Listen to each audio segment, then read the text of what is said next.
Welcome to NTD News. I'm Kevin Hogan. Here are today's top stories. Congress certifies U.S. Electoral College votes for Biden, but President Trump says he is still fighting to make America great again. We have updates on a woman who is dead after being shot in the Capitol building yesterday.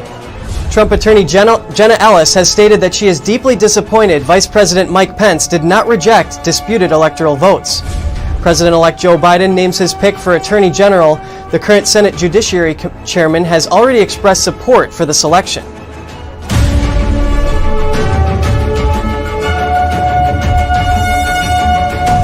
Congress certified U.S. Electoral College votes early this morning for Joe Biden. President Trump vows to continue fighting to better America. He also promises an orderly transition on January 20th, but does not mention Biden's name. President Trump promises an orderly transition on January 20th.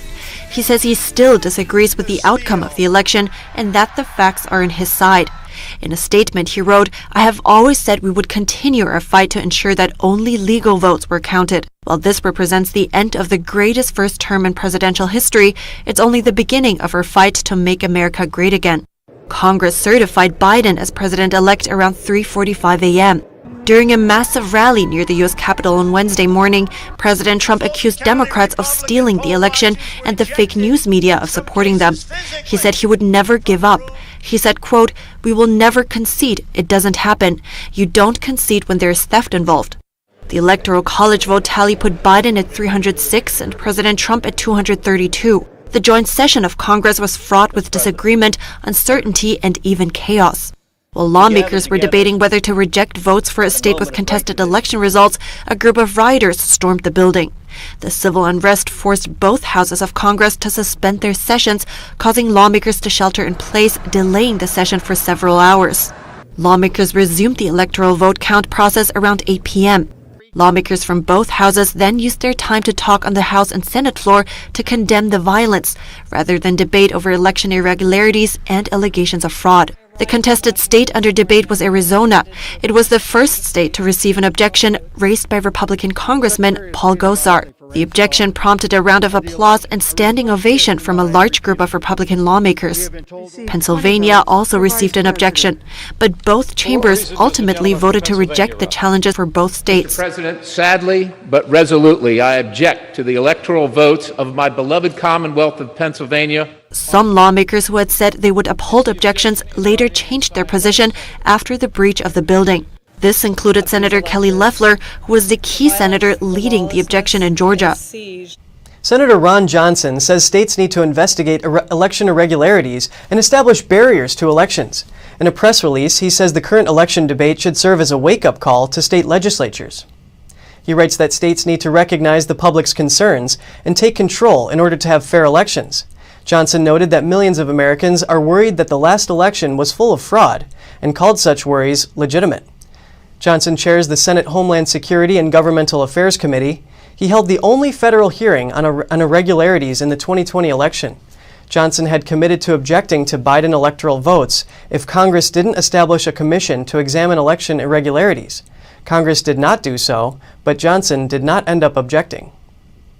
And 4 people died on Capitol grounds yesterday. Police say 1 was shot and the other 3 had medical emergencies, and 52 people were arrested after protesters stormed the building. Here are the details. Chaos in the Capitol building on Wednesday. Eyewitness footage shows police trying to treat a woman who was shot but later died. Family members identified her as Ashley Babbitt, an Air Force vet from California and Trump supporter. Babbitt's husband told KUSI-TV she did 4 tours of duty during her 14 years of service. The day before she was shot, she tweeted, "Nothing will stop us. They can try and try and try, but the storm is here and it is descending upon D.C. in less than 24 hours, dark to light. It's not clear who shot her, but law enforcement sources told the New York Post it was Capitol Police. An eyewitness says, although some of the officers did not want a physical confrontation, some other officers were trying to agitate the protesters. From another side of the glass, we hadn't even breached that area yet. The gunshot came through. We thought it was a smoke grenade. Hit her right in the neck. She dropped right in front of us. She was not doing anything that would warrant her being shot. D.C. police say 3 other adults died from separate medical emergencies, and at least 14 officers were injured. Protesters stormed the Capitol building around 2:15 p.m. after breaking windows to get inside. It's not clear who instigated the breach. But Congressman Matt Gaetz says there's evidence some of the protesters were from Antifa. And I don't know if the reports are true, but the Washington Times has just reported some pretty compelling evidence from a facial recognition company showing that some of the people who breached the Capitol today were not Trump supporters. They were masquerading as Trump supporters and, in fact, were members of the violent terrorist group Antifa. Epoch Times reporter Joshua Phillip was at the rally and tweeted, "Lots of claims that agitators were behaving strangely and concerns they were there to subvert the protest. Many protesters called them traitors." D.C. police arrested 52 people as of Wednesday evening, 5 for weapons, the rest for violating the mayor's 6 p.m. curfew. They also recovered 2 pipe bombs, one from the DNC and one from the RNC. D.C. Mayor Muriel Bowser extended the public emergency for 15 days until January 21st, after inauguration. Lawmakers are questioning how protesters were able to gain access to the U.S. Capitol. They're saying they'll look into the actions of U.S. Capitol Police. Congressman Tim Ryan says people are going to lose their jobs over this. He says police should have arrested people. Hey everyone, I wanted to share with you an experience that I had after I got rear-ended at a stoplight. As soon as they started walking up the Capitol steps. Ryan said the investigation would look into video footage that appears to show Capitol Police opening barriers to let protesters stream through. Senator Brian Schatz from Hawaii called for a total overhaul of Capitol security. Former Capitol Police Chief Terry Gaynor told NPR that the security plan for the day had clearly failed. The Trump campaign's legal advisor, Jenna Ellis, stated that she's deeply disappointed with Vice President Mike Pence after he refused to reject disputed electoral votes in yesterday's joint session of Congress. The votes for President of the United States are as follows. Joseph R. Biden, Jr. of the state of Delaware has received 306 votes. Donald J. Trump of the state of Florida has received 232 votes. There had been much debate over Pence's role as the presiding officer prior to the joint session of Congress. In the end, Pence went against the wishes of President Trump and his allies. They had hoped the VP would reject the slate of electors for contested states. In a letter earlier on Wednesday, Pence wrote, "It is the people's representatives who review the evidence and resolve disputes through democratic process." He said he supported lawmakers making objections during the electoral vote count, but said he believes the Constitution constrains him from deciding which slates of electors should be used.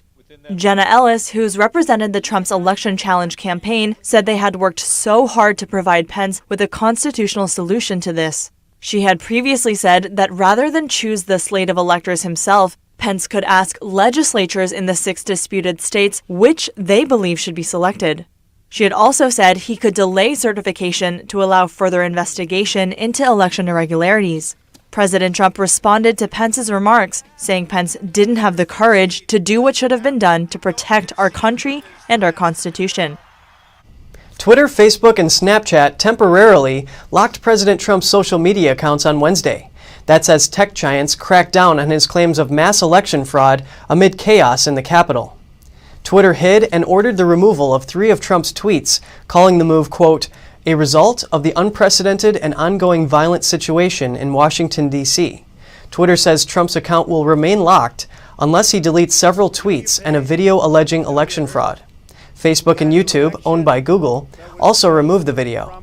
Facebook later said it would block Trump from posting for at least the rest of his term. The company said in a blog post that it would ban calls to bring weapons to locations across the country.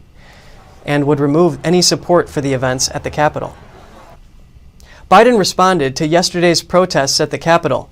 He called them an assault on the rule of law, saying it borders on sedition. Biden referred to violent protesters as a small number of extremists dedicated to lawlessness. He referred to their actions as unprecedented. Our democracy is under an unprecedented assault, unlike anything we've seen in modern times. An assault on the citadel of liberty. He said that the words of a president matter, pointing out they can both incite and inspire.